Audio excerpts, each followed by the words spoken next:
As we said before, Gnosis is not achieved solely through books or theories.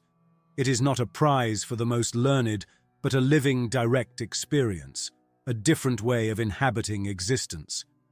To awaken, it's not enough to know. We must experience.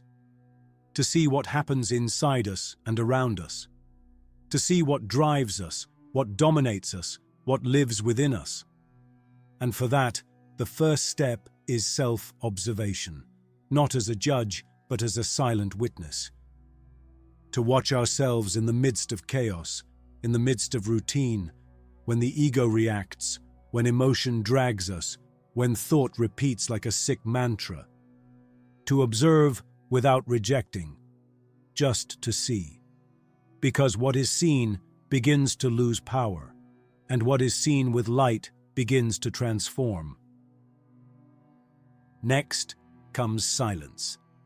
Not external silence, but internal silence. A sacred space that many have forgotten, but that is still there, waiting.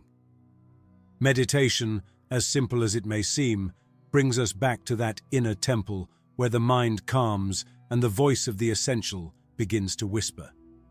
The soul doesn't shout. It speaks softly. Only in silence can we hear it. Then comes discernment.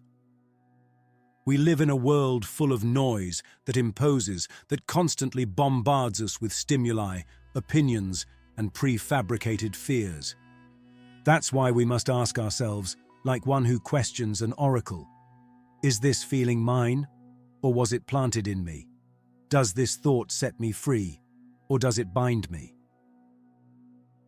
A sharpened consciousness is the sword that cuts through deception, but it's not enough to see or to understand. We must cultivate the heart, because knowledge without love becomes dry, sterile. True wisdom blooms when it is rooted in compassion, in forgiveness, in conscious love. That love which sustains, which transforms, which heals. That love that cannot be manipulated, but does not harden either. And then, the disconnection from the noise.